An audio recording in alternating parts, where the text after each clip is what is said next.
கர்த்தருடைய பரிசுத்த நாமத்திற்கு மகிமை உண்டாவதாக. இன்றைய வேத வசனம் யோவேல் 2:26. என் ஜனங்கள் ஒருபோதும் வெட்கப்பட்டு போவதில்லை. நாம் வெட்கப்பட்டு போகாதபடிக்கு நம்முடைய இருதயம் அவர் பிரமாணங்களில் உத்தமமாய் இருக்க வேண்டும் என்று சங்கீதம் 119:80 வாசிக்கிறோம். அவருடைய கற்பனைகளை கண்ணோக்கும் போது நாம் வெட்கப்பட்டு போவதில்லை என்று சங்கீதம் 119:6 வாசிக்கிறோம். ஆம் பிரியமானவர்களே, நாம் அவருடைய பிரமாணங்களில் உத்தமமாயிருக்க அவருடைய பிரமாணங்களை கைக்கொள்களாய் இருக்க வேண்டும். அவருடைய கற்பனைகளை கண்ணோக்கர்களாய் இருக்கும்போது நாம் வெட்கப்பட்டு போவதில்லை.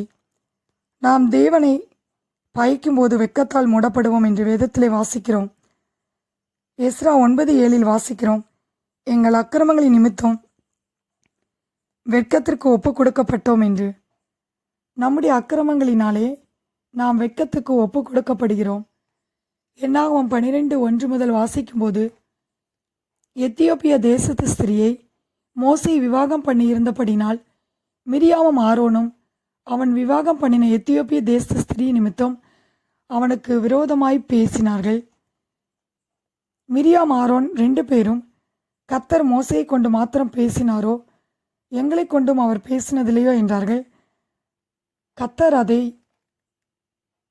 கேட்டார் என்று வேதத்திலே வாசிக்கிறோம். கர்த்தர் சடிதியிலே மோசேயும் ஆரோனையும் மிரியாமையும் ஆசரிப்பு கூடாரத்திற்கு புறப்பட்டு வாருங்கள் என்றார். 3 பேரும் போனார்கள். கர்த்தர் ஆரோனையும் மிரியாமையும் கூப்பிட்டு, என் தாசனாய் மோசேக்கு விரோதமாய் பேச உங்களுக்கு பயமில்லாமற் போனதென்ன என்றார். கர்த்தருடைய கோபம் அவர்கள் மேல் மூண்டது. மிரியாம் உறைந்த மலையின் வெண்மை போன்ற குஷ்டரோகியானால். அப்பொழுது மோசே கர்த்தரை நோக்கி, என் தேவனை அவளை குணமாக்கும் என்று கெஞ்சினான்.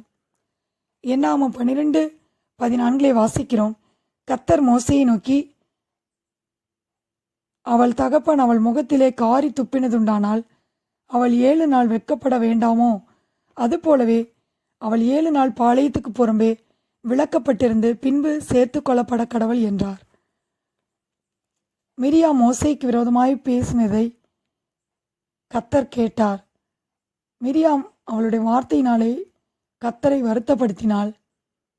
அவள் வெட்கப்பட வேண்டிய சூழ்நிலை மிரியாமுக்கு வந்தது. ஆனாலும் மோசே அவளுக்காக தேவனிடத்திலே ஜெபித்தபடினால் மிரியாமை ஆண்டவர் குணமாக்கினார் என்று பார்க்கிறோம்.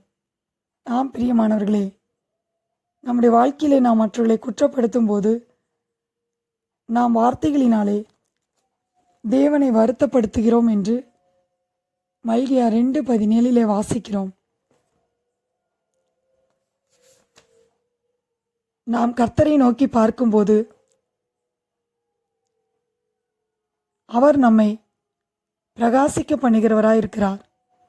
சங்கீதம் 34:5 வாசிக்கிறோம், அவர்கள் அவரை நோக்கி பார்த்து பிரகாசம் அடைந்தார்கள், அவர்கள் மூங்கள் வெட்கப்படவில்லை என்று.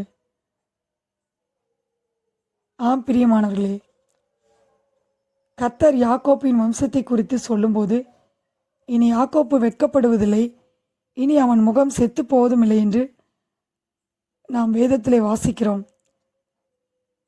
நாம் அவரை நோக்கி பார்க்கும்போது நம்முடைய முகம் வெட்கப்படுவதில்லை.